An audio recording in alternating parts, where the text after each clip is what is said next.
reaching the top, Abraham built an altar, the most difficult one he ever had to make. He arranged the wood, and with a heart weighed down by a sea of emotions, he gently placed Isaac on the altar, ready to show God that he trusted him completely. But just as Abraham raised the knife, a voice as powerful as thunder, but as gentle as a whisper, stopped him. "Stop, Abraham." It was an angel sent by God. The angel said, "You've shown that you trust God above all by being willing to give up your only son." Then Abraham saw a ram caught in some nearby bushes. With a heart bursting with relief and gratitude, he untied Isaac, and together they offered the ram to God. It was a moment filled with so much joy and thankfulness. Abraham and Isaac returned home, their bond stronger than ever, their hearts filled with the knowledge that when you trust in God, He always provides, just in the right way and at the right time. And so, under the same stars that had witnessed their journey, Abraham and Isaac found comfort in knowing that no matter what, God's love and care would always guide them, just like it guides us all. The end. The adventure of Abraham and Isaac. A new beginning. Once upon a time, after a big adventure on a mountain, Abraham and his son Isaac were on their way back home. Then, while the stars twinkled like tiny smiles above them, a kind angel came with a message that made their hearts dance. "Abraham," the angel said, "your family will be as numerous as the stars. And guess what? They're going to bring happiness to the whole wide world." It was like a secret promise about a hero who had come from their family tree, someone very special named Jesus.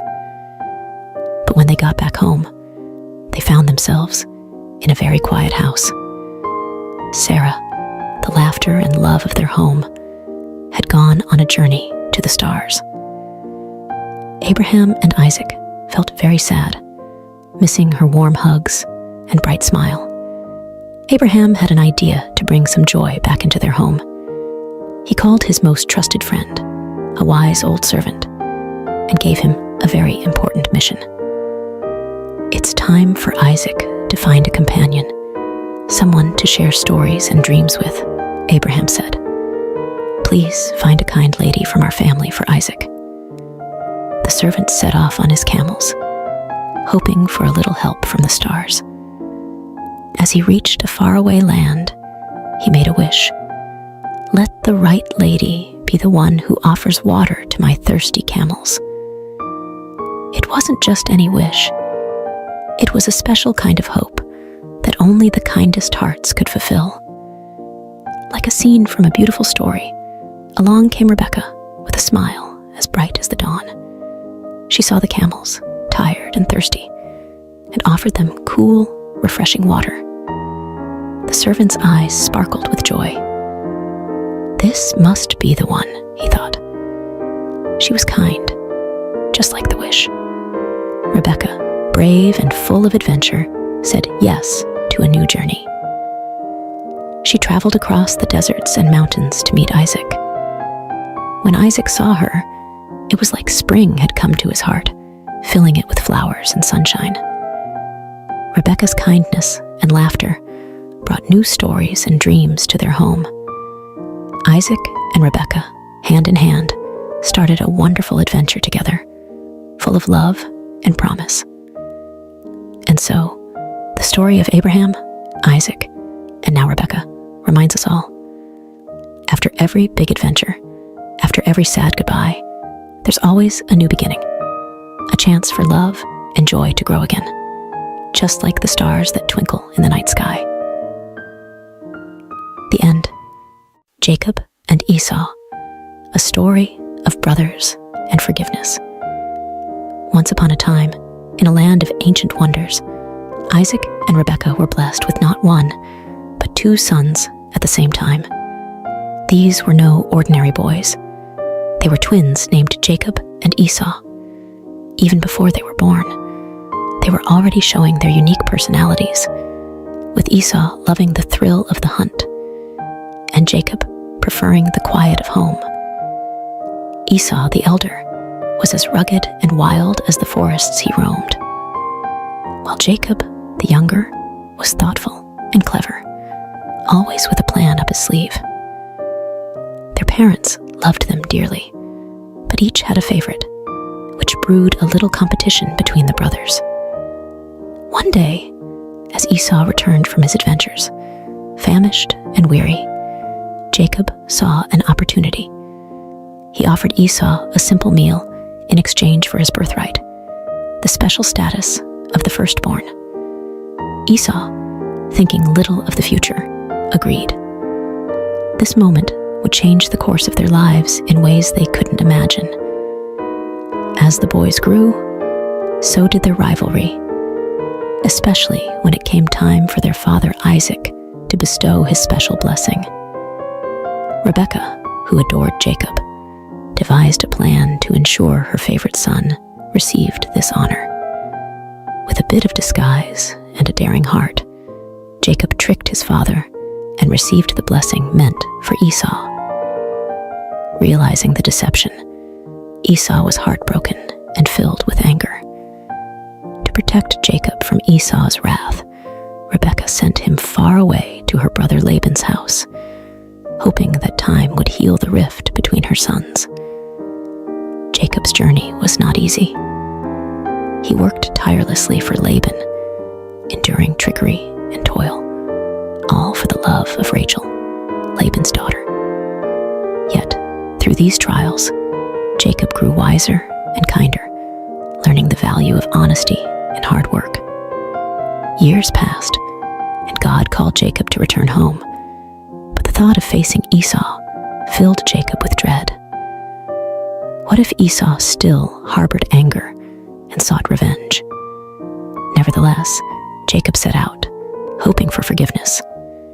As Jacob neared his homeland, he prepared for the worst. But to his surprise, Esau greeted him not with anger, but with open arms. The brothers embraced, their past grievances washed away by tears of joy. It was a moment of true reconciliation, proving that love can overcome the deepest divides. Together again, Jacob and Esau showed us that it's never too late to mend broken bonds, and that forgiveness is one of the greatest gifts we can offer. The end. Joseph's journey from dreamer to dreamkeeper. In a land where families were as vast as the stars, Isaac's heart was full of joy as his son Jacob returned home. Even Esau, who once harbored anger, welcomed Jacob with open arms. But not all was peaceful, for Jacob's sons felt a storm brewing in their hearts, troubled by their younger brother Joseph, who was clearly the apple of their father's eye. Joseph, with his bright, colorful coat, a gift from Jacob, was a dreamer. His dreams, however, sparked flames of jealousy among his brothers.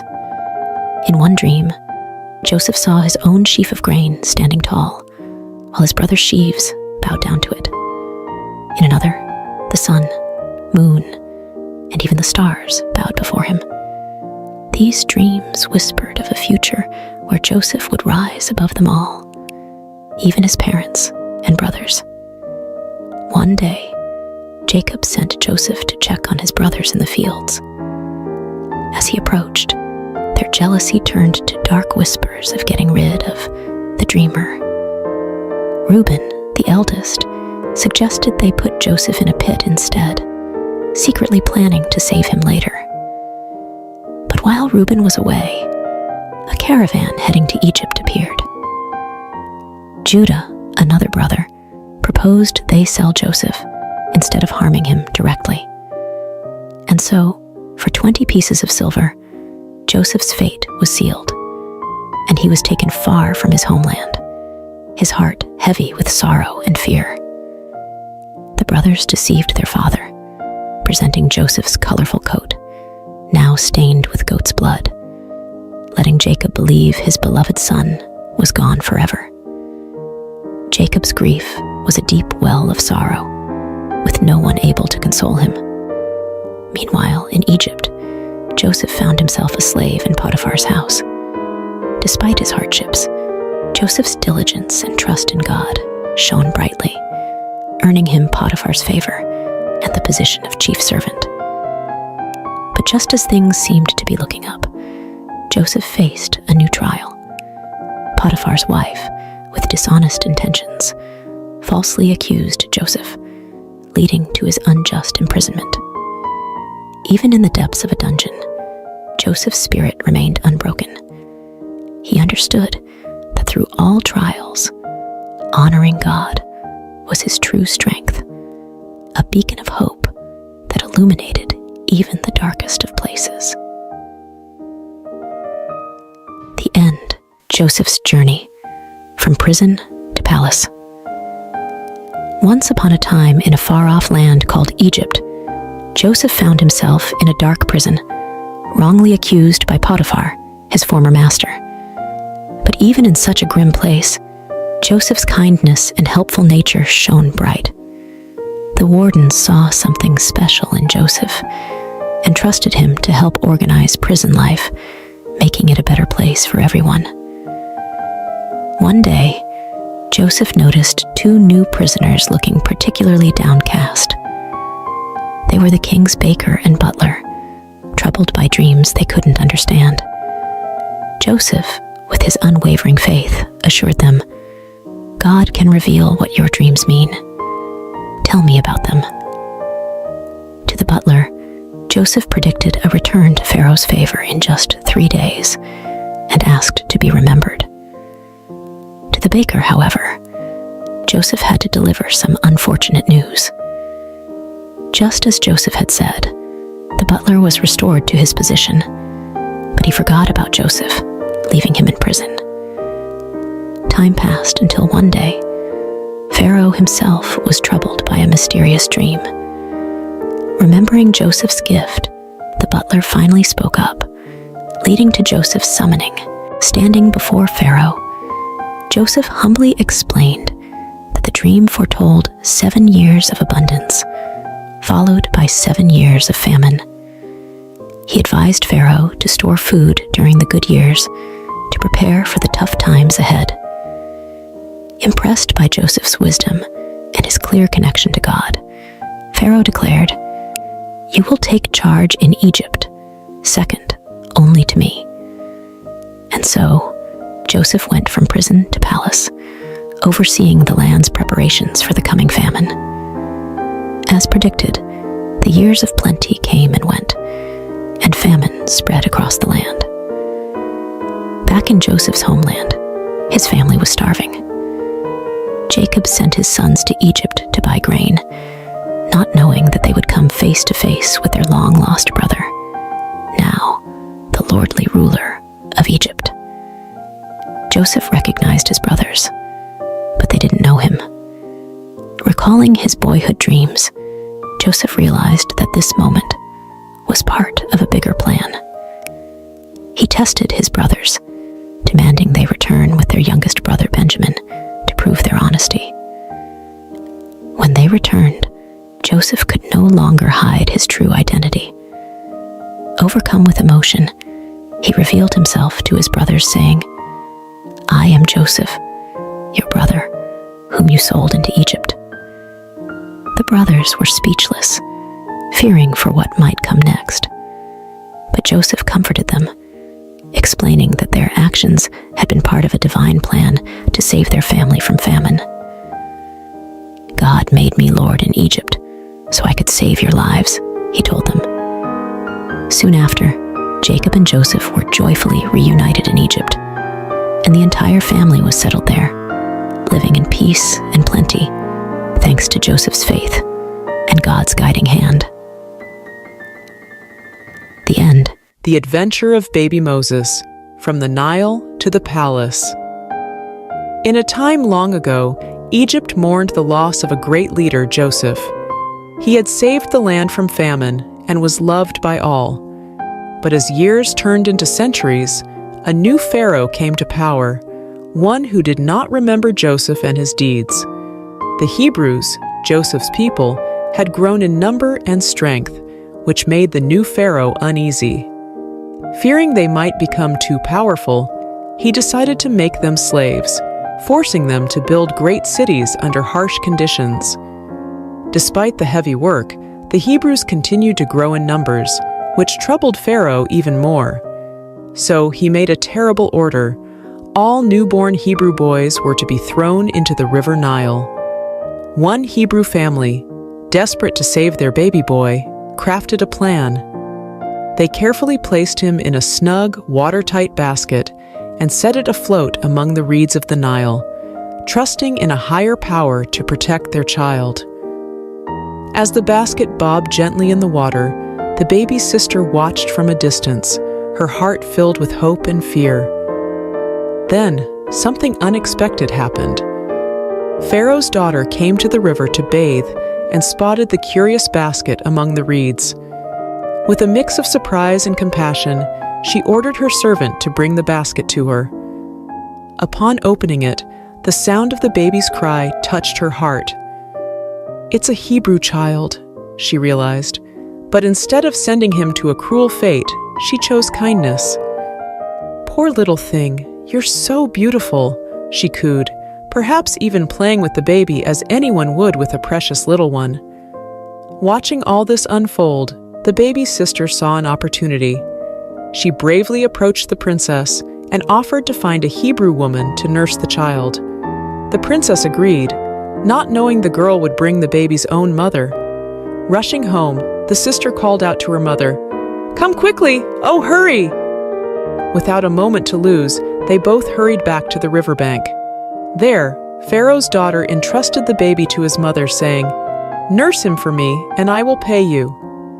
She named him Moses, which means drawn from the water. In a twist of fate, baby Moses was back in his parents' arms, where they taught him to love God and cherish his heritage. But soon, he would grow up in the palace as the son of Pharaoh's daughter, destined for greatness, part of a divine plan far beyond what anyone could imagine. The end.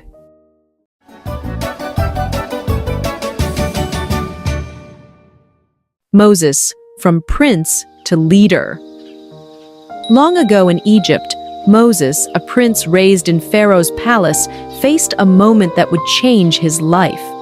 Despite his royal upbringing, Moses never forgot he was a Hebrew at heart. One day, he saw an Egyptian mistreating a Hebrew slave. Feeling a rush of protectiveness, Moses looked around and, seeing no one, stepped in to save the slave but ended up making a grave mistake. The very next day, Moses tried to stop a fight between two Hebrews, only to realize his secret was out. The news even reached Pharaoh, forcing Moses to flee to a faraway land called Midian for safety. In Midian, Moses found himself by a well, where he helped the 7 daughters of Reuel, a priest, fend off some rude shepherds. Impressed by Moses' bravery, Reuel invited him home, leading to Moses marrying Reuel's daughter and starting a new life as a shepherd. Meanwhile, back in Egypt, the Hebrews suffered greatly under a new pharaoh. Their cries for help reached the heavens, and God was listening. 40 years had passed since Moses left Egypt. While tending his flock, Moses saw something incredible. A bush engulfed in flames that didn't seem to burn up. Curious, Moses went closer, only to hear God's voice calling him by name. God told Moses to take off his sandals, for he was standing on holy ground. God had a mission for Moses to lead the Hebrews out of Egypt and free them from slavery. Moses was scared and unsure, especially about speaking to Pharaoh.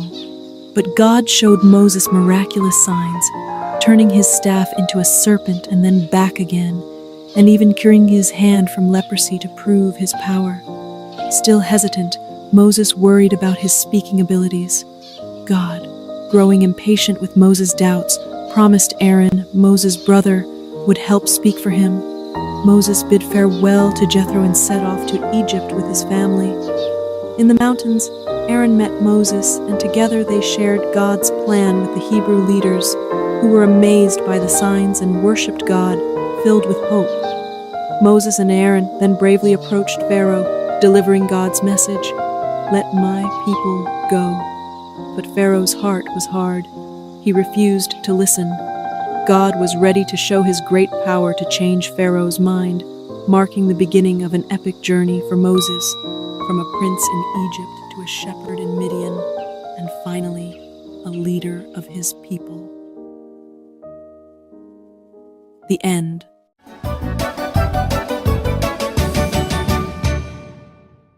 Moses, from prince to leader. Long ago in Egypt, Moses, a prince raised in Pharaoh's palace, faced a moment that would change his life. Despite his royal upbringing, Moses never forgot he was a Hebrew at heart. One day, he saw an Egyptian mistreating a Hebrew slave. Feeling a rush of protectiveness, Moses looked around and, seeing no one, stepped in to save the slave but ended up making a grave mistake. The very next day, Moses tried to stop a fight between two Hebrews, only to realize his secret was out. The news even reached Pharaoh, forcing Moses to flee to a faraway land called Midian for safety. In Midian, Moses found himself by a well, where he helped the 7 daughters of Reuel, a priest, fend off some rude shepherds. Impressed by Moses' bravery, Reuel invited him home, leading to Moses marrying Reuel's daughter and starting a new life as a shepherd. Meanwhile, back in Egypt, the Hebrews suffered greatly under a new pharaoh. Their cries for help reached the heavens, and God was listening. 40 years had passed since Moses left Egypt. While tending his flock, Moses saw something incredible: a bush engulfed in flames that didn't seem to burn up. Curious, Moses went closer, only to hear God's voice calling him by name. God told Moses to take off his sandals, for he was standing on holy ground. God had a mission for Moses to lead the Hebrews out of Egypt and free them from slavery. Moses was scared and unsure, especially about speaking to Pharaoh.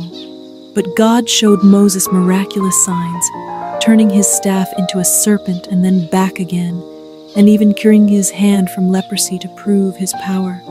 Still hesitant, Moses worried about his speaking abilities. God, growing impatient with Moses' doubts, promised Aaron, Moses' brother, would help speak for him. Moses bid farewell to Jethro and set off to Egypt with his family. In the mountains, Aaron met Moses, and together they shared God's plan with the Hebrew leaders, who were amazed by the signs and worshipped God, filled with hope. Moses and Aaron then bravely approached Pharaoh, delivering God's message, "Let my people go." But Pharaoh's heart was hard. He refused to listen. God was ready to show his great power to change Pharaoh's mind, marking the beginning of an epic journey for Moses, from a prince in Egypt to a shepherd in Midian, and finally, a leader of his people. The end.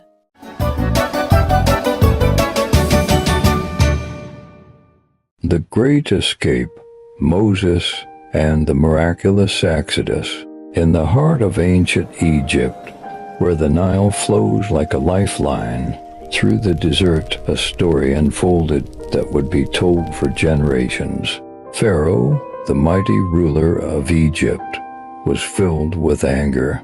God had commanded him through Moses to free the Israelite slaves, but Pharaoh's heart was as hard as stone.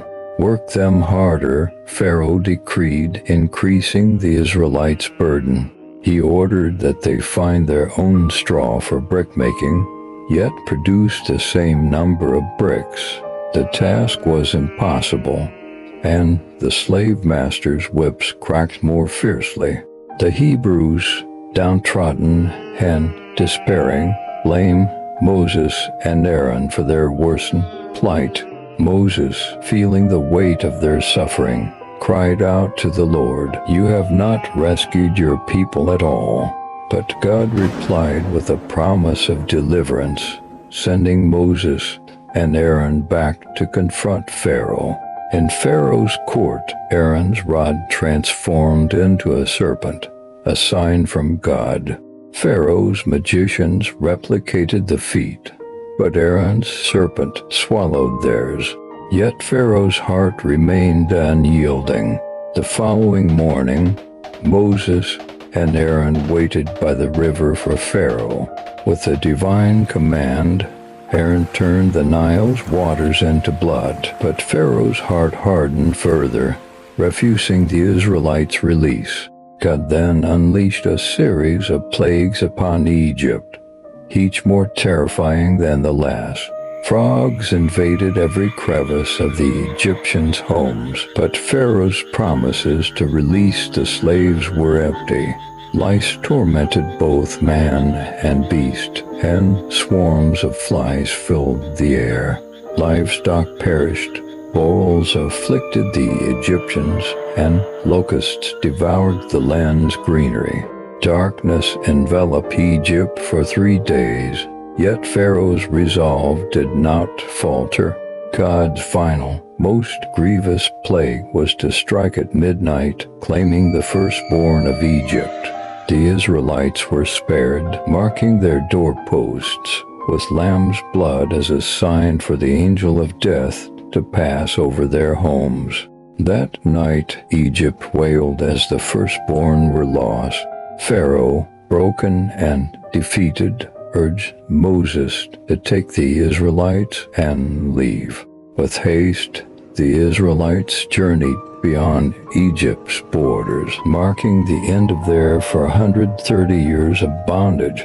Guided by a pillar of cloud by day and a pillar of fire by night, they embarked on a journey to freedom. But Pharaoh's resolve wavered once more. Gathering his army, he pursued the Israelites, trapping them between the cliffs and the sea. In this moment of despair, Moses assured the people, "The Lord shall fight for you." As Moses stretched out his hand over the waters, a great miracle occurred. God parted the Red Sea, providing a path of salvation for his people. The Israelites crossed safely, but as Pharaoh's army followed, the waters crashed down, swallowing the might of Egypt. On that day, Pharaoh learned the power of Israel's God, the Lord over all. The Israelites' journey from slavery to freedom was a testament to faith, courage, and the unyielding power of God. Goodbye, Pharaoh, for the God of Israel had triumphed, leading his people to a new dawn. And so the story of Moses and the Israelites' exodus remains a beacon of hope and faith, a tale of divine deliverance from the chains of oppression, echoing through the ages as a testament to the enduring spirit of freedom. The end.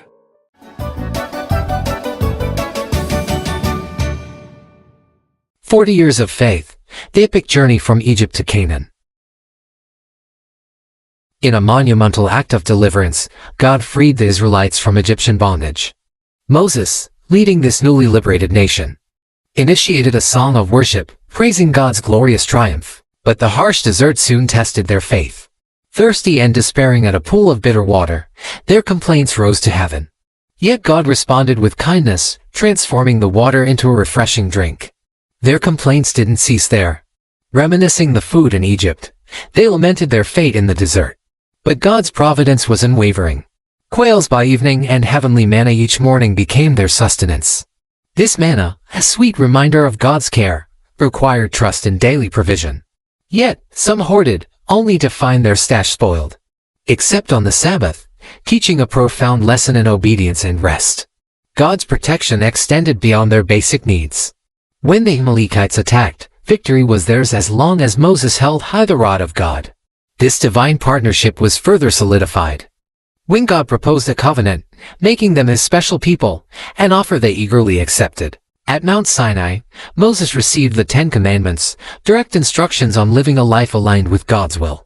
But in a grave turn of events, the Israelites fashioned and worshipped a golden calf, inciting divine and mortal wrath. The shattered tablets symbolized broken fidelity. Yet God, in his mercy, renewed the covenant and instructed the construction of the tabernacle, a sacred space signifying his constant presence. As they approached Canaan, the land of promise, spies were sent to survey. Despite the land's bounty, only Joshua and Caleb trusted in God's victory. The majority succumbed to fear, their disbelief poisoning the entire community's faith, leading to a decree from God, a 40-year odyssey in the wilderness. A period of wandering reserved for a generation that witnessed miracles but harbored disbelief. This story, spanning from Exodus 15 to Numbers 14, not only recounts a physical journey but also charts a spiritual expedition of a nation learning to trust and obey their omnipotent, omnibenevolent God. The end.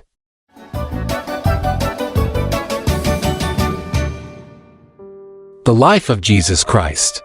In the stillness of Bethlehem's night, a light was kindled that would illuminate the world forevermore. Born to Mary, a woman of profound faith, and Joseph, a man of humble origins, was baby Jesus. His birth was no ordinary event. It was the fulfillment of ancient prophecies, heralding the arrival of the Messiah, a beacon of hope for all humanity. Word of this miraculous birth traveled swiftly, and settling King Herod, who saw in the newborn king a threat to his reign. In a dark decree, he ordered a massacre, hoping to extinguish this emerging light. Yet, under divine guidance, Mary and Joseph fled to Egypt, safeguarding the promise of salvation. Even as a child, Jesus' wisdom was unparalleled, captivating the learned men of the temple with insights far beyond his years. But it was not until the age of 30 that he unveiled his public ministry, a mission destined to transform the very fabric of human existence. Choosing disciples from the humblest walks of life, Jesus embarked on a journey of teaching, healing, and miracle working. He healed the afflicted, restored sight to the blind, and even commanded life to return to the lifeless. Through parables, he unraveled the mysteries of the divine, making the kingdom of heaven accessible to all. Yet, his growing influence and radical teachings of love and forgiveness stirred the waters of the established order.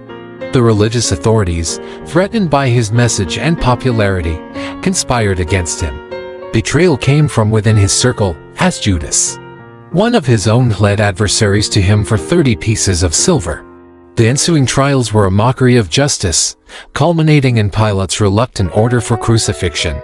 Upon the cross, Jesus' final act of love was a plea for forgiveness, not for himself, but for those who persecuted him. His body was laid in a tomb, sealed by a massive stone, marking what seemed to be the end. But the tomb could not hold him. On the third day, it stood empty. Jesus had risen, defeating death itself, appearing to his followers to reaffirm the teachings and the essence of faith. His ascension into heaven was not a farewell but a promise of the Holy Spirit, ensuring his eternal presence and guidance. The life of Jesus, from the manger to the cross and beyond, is a testament to the unfathomable depth of divine love and the power of faith. It's a story that continues to inspire, guide, and give hope to millions, echoing the profound truth that love conquers all.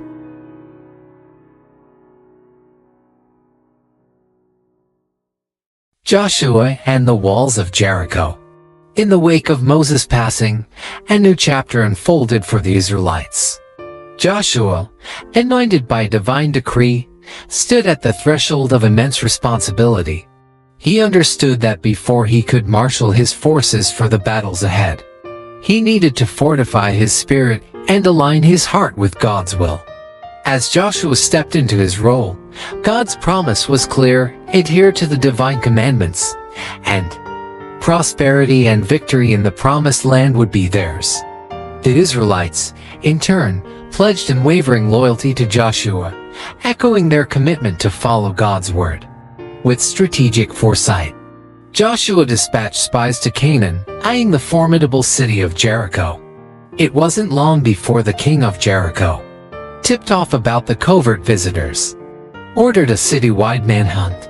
The spies, seeking refuge in Rahab's home, found themselves in peril. But Rahab, recognizing the hand of God with the Israelites, chose to protect them, securing a promise of safety for herself and her family in return. The path to Jericho presented its own trial. the formidable Jordan River. With no bridge in sight, the challenge seemed insurmountable. Yet, faith paved the way where no path existed. As the priests, bearing the Ark of the Covenant, stepped into the river's edge, the waters parted, mirroring the miracles of old. This miraculous crossing, marked by 12 stones at the riverbed and on Canaan's shore, would stand as eternal testaments to God's power and faithfulness. Jericho loomed ahead, its massive walls a daunting barrier. Yet, the appearance of the captain of God's army served as a divine assurance to Joshua that the battle's outcome was already decreed in the heavens. The instructions given to Joshua were unconventional. A silent march around Jericho for 6 days, followed by a climactic procession on the 7th day, culminating in a triumphant blast of trumpets and a unified shout from the Israelites. The walls of Jericho, so long a symbol of invincibility, crumbled to dust, leaving only Rahab's abode untouched, a sign of the covenant kept by the scarlet cord. Rahab and her family were spared, a token of God's mercy amidst judgment. In the aftermath, Jericho's riches were consecrated to God, and Joshua pronounced a dire curse on any who dared to rebuild the city. The fall of Jericho sent ripples throughout Canaan, a clear message that God's favor rested upon Israel. This narrative, rooted in the ancient text of Joshua 1-6, not only recounts a pivotal moment in Israel's history, but also reflects the enduring truth that faith, obedience, and divine guidance can topple the mightiest of obstacles. The end. The mighty Samson, a tale of strength and fate. Long ago, in the land of Israel, under the shadow of Philistine rule, a special child named Samson was born. His birth was a miracle to his mother, who had never been able to have a child. An angel visited her, announcing that she would bear a son who would be a Nazirite from birth. A Nazirite meant he was dedicated to God. The secret to Samson's extraordinary strength lay in a single vow. He must never ever cut his hair. As Samson grew, so did tales of his incredible strength. One day, while Samson was hanging out with a girl named Timnah, a scary big lion attacked him. He battled the fearsome lion with nothing but his bare hands, tearing it apart as if it were a mere piece of paper. This feat amazed all who heard it, showcasing the special power Samson had received from God. Samson's life was a roller coaster of thrilling victories and personal challenges. He frequently clashed with the Philistines, who were cruel to the Israelites. In one remarkable battle, fueled by rage, Samson used the jawbone of a donkey to defeat 1,000 Philistine soldiers, displaying his unbelievable strength, a gift from God. However, Samson's greatest challenge was not on the battlefield but in his heart. He fell deeply in love with a woman named Delilah. The Philistines saw their opportunity and coerced Delilah into uncovering the secret of Samson's strength. After many attempts, Samson finally revealed to her that his power would vanish if his hair were cut. His hair was his only weakness. One night when Samson was asleep, Delilah made a Philistine cut his hair. Samson lost all of his mighty strength and could not fight anymore. The Philistines captured him with ease, treating him harshly and imprisoning him after blinding him, marking the lowest point in Samson's life. But with every passing day of being locked up in prison, Samson's hair grew longer again, and with it, a glimmer of his former strength returned. One day, the leaders of the Philistines gathered in a huge temple to celebrate. They were happy because they had captured Samson finally. The temple was packed with people, even on the roof. About 3,000 people came to see Samson, including all the big bosses of the land. Samson, with his hair starting to grow back, was brought in. He was locked up with chains on the 2 big pillars of the temple for everyone to see him. He was tired, but he still had faith in God. His hair that had been growing back was the secret to his super strength. Samson prayed for one last burst of power and felt his strength return. Then, he pulled the 2 pillars with all his might. The whole temple came crashing down, destroying everyone, including Samson. After everything settled, Samson's family came and took him to be buried near his dad Manoah. People say Samson's tomb is on a mountain in Tel Tzor located near present-day Jerusalem. Samson's story remains a powerful narrative about the consequences of our actions and in failing strength of God, even in our weakest moments. The end. Gideon's brave heart, the battle against the Midianites. Once upon a time in the land of Israel, after a brave leader named Joshua passed away, the people forgot about God. They stopped praying and didn't follow his ways anymore. This made God very sad, and because of this, he allowed the Midianites, not very nice neighbors, to cause trouble. They burned down houses and farms, making it so hard for the Israelites that they had to live in caves. But there was one man, Gideon, who still tried to do his best. He secretly grew some wheat to make bread for his family. He had to be very sneaky and thresh his wheat in a hidden spot near a wine press to avoid the Midianites. One day, while Gideon was working hard, an angel came with a special message from God. The angel told Gideon that God wanted him to do two big things. First, God wanted Gideon to knock down his father's statue of a false god and build an altar for the true God. Gideon was scared but did it anyway because he knew it was the right thing to do. The second thing was even scarier. God wanted Gideon to lead an army against the Midianites. Gideon couldn't believe it. Me, lead an army, he thought. So, he asked God for a sign to make sure God was really with him. He put a piece of wool on the ground and said, "If the wool is wet with dew in the morning but the ground is dry, I'll know you're with me." And guess what? The next morning, the wool was soaking wet, but the ground was bone dry. But Gideon was still a little unsure, so he asked for another sign. This time, he wanted the ground to be wet and the wool to be dry. And God did it again. Now, Gideon knew for sure that God was with him. Gideon started with a big army, but God had a surprising plan. He told Gideon he only needed 300 men to defeat the Midianites. God wanted to make sure everyone knew it was his power, not theirs, that saved them. Even though Gideon was still a bit scared, God gave him a little sneak peek of the Midianites being afraid of him. Gideon and his tiny army then did something very clever. They took trumpets and jars with torches inside and surprised the Midianites in the middle of the night. They made so much noise and showed so much light that the Midianites got scared, ran away, and even fought each other. After this big win, the people wanted Gideon to be their king, but Gideon knew the truth. "I won't be your king," he said. "God is the only one who should rule over us." And that's the story of how Gideon, with just a little faith and a lot of help from God, saved his people. It teaches us that even when things look really tough, if we trust in God, we can do amazing things, just like Gideon did. The end. The Divine Genesis Adventure, Part 1. In the very, very beginning, there was just darkness and quiet, like a giant, cozy blanket wrapped around the universe. But then, with a twinkle in his eye, God whispered, "Let there be light." And suddenly, the darkness vanished, making room for the most spectacular show on earth. The Divine Genesis Adventure. God smiled and called the bright part day, and the cozy dark part night. And guess what?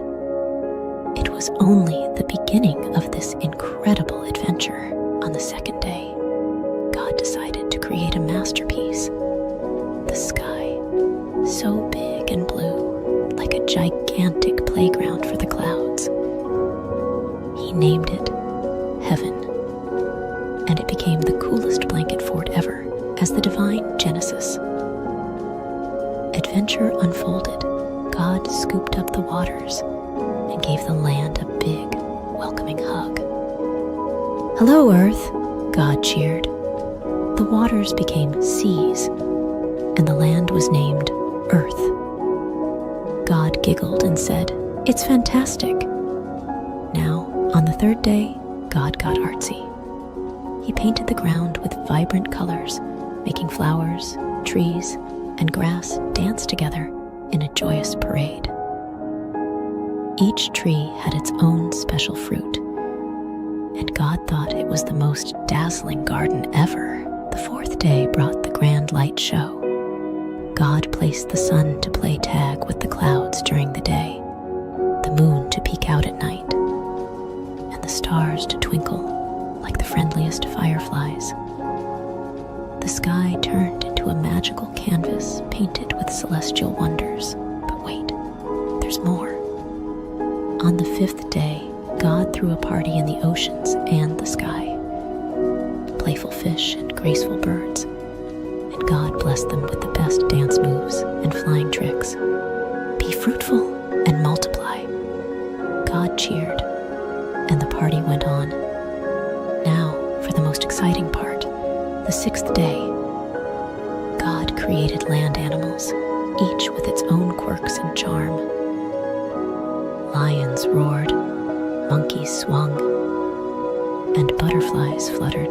But then, in the spotlight of the divine Genesis adventure, God created humans, Adam and Eve. God shaped them with love, like the most fantastic sculptures. He breathed life into them and said, "You're my special creation. Take care of this wonderful world." Adam and Eve explored the enchanting garden, naming animals and sharing giggles with God. God provided a buffet of delicious fruits and green herbs for everyone to enjoy. "It's a feast," God exclaimed. And as the sun dipped below the horizon, God looked at everything with pure joy. It's not just good, it's amazing.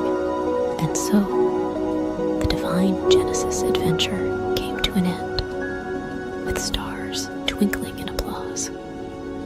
God had created a world bursting with colors, laughter, and love.